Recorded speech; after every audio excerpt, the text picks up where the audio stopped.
Bir жылда bir гана жолу келүүчү ыйык Рамазан айы мусулмандар көптөн көп күткөн ай. Бүгүн орозонун алгачкы күнү. Орозо кармаган адам болжол менен 16 сааттай ачка жүрөт.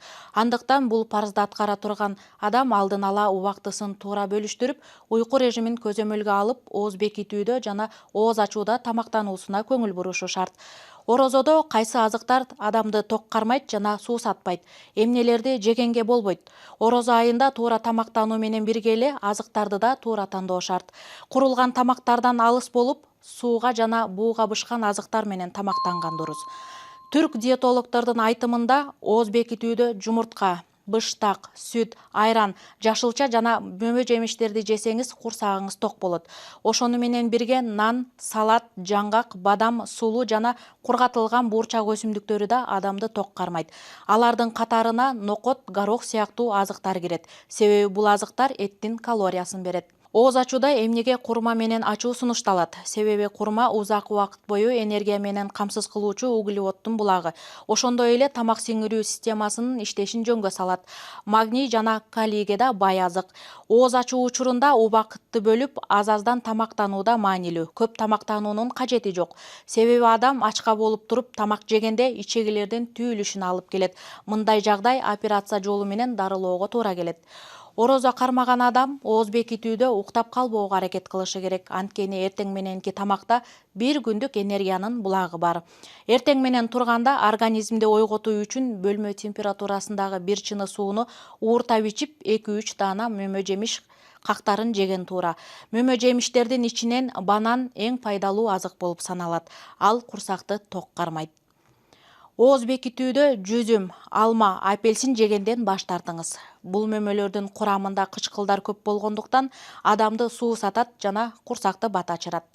Мындан сырткары тамактын даамын арттыруучу татымалдарды, пирог, торт сыяктуу таттуу азыктарды, газдалган жана курамында кофеин бар суусундуктарды менюңузга кошпогонуңуз оң. Алсак таттуу азыктар кандын курамындагы канттын деңгээлин көтөрүп, калориялуу болгондугуна карабай курсакты батачырат.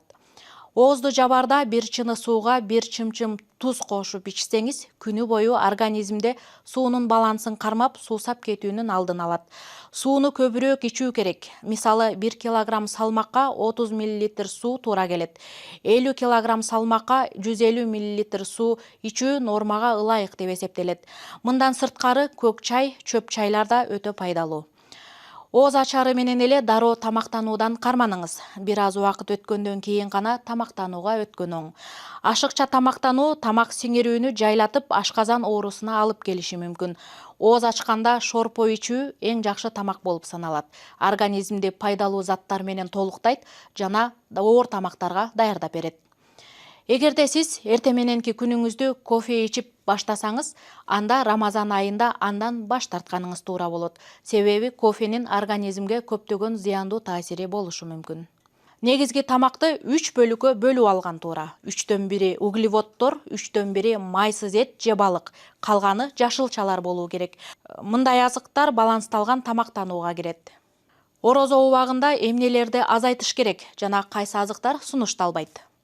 Суусата турган тамактар: туздуу тамак аш, консерва, туздалган жаңгак, туздалган бадыраң, туздалган жана ышталган балыктарды чектөө керек.